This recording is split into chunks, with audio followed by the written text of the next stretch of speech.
ভাই গরু আছে ওই দাদা আমি আইন দরজা খোলা আছে।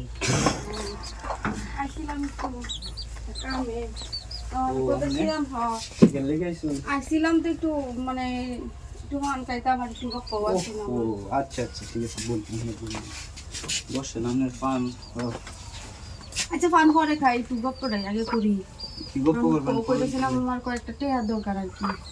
টাকার দরকার? হ্যাঁ টাকা তো আমার কাছে নাই তো, কিন্তু আমার লাগবে খুব জরুরি, আমার বুঝুন আমার খুবই সমস্যা, আমার লেগে টেয়ারটা দরকার বুঝুন, আমার খুব দরকার টেয়ারটা না কত কত দরকার? বেশি লাগতো না, মনে করুন 2-3 হাজার টিয়ার মতো লিব আর কি। সমস্যা আমার বেশি ঝামেলা তাই লেগে আর টেয়ারটা দরকার, মানে অত দরকার আছে। 3,000? হ্যাঁ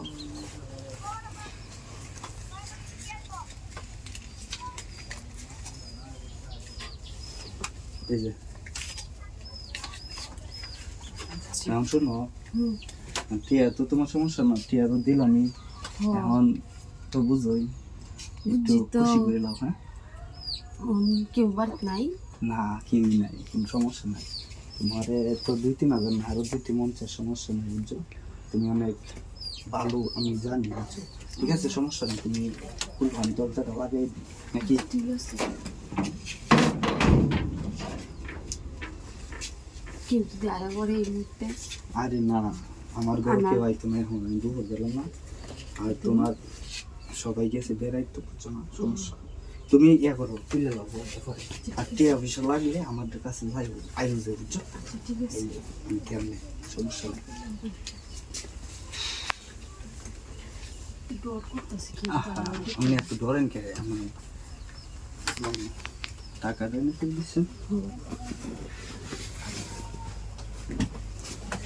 আবার আবার যা করবাম তারা ওটার মাঝে করে দিলাম বুঝছেন না, আর সমস্যা অবশ্যই করবো। আসলে তো ঘরে তো কেউ নাই, দেখতে পারতো কিছু না কেউ নাই, তেমন কেউ আইতো না, এরপরে আমি দেখি কেউ দেখে দেখে আই শুয়ে করবো, দেখতেছি পরে।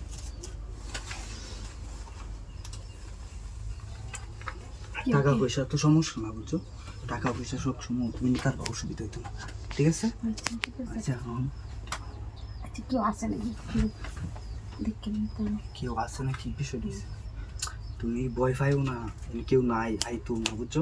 আচ্ছা যাই হোক তুমি বিষয় দিয়েছি, আমরা যাই করি আমরা ভিতরে তাই আছে বুঝছো, ঠিক আছে? আচ্ছা আর একটু দেখে ও বন্ধু, বন্ধু রে, ও বন্ধু, এরে বাপ রে কি হইতাছে না নেন? আল্লাহ, এই ডেলে ফেটে ওঠা শুনতাছি, আর ভাবি আপনি কেমন মানুষ? আরে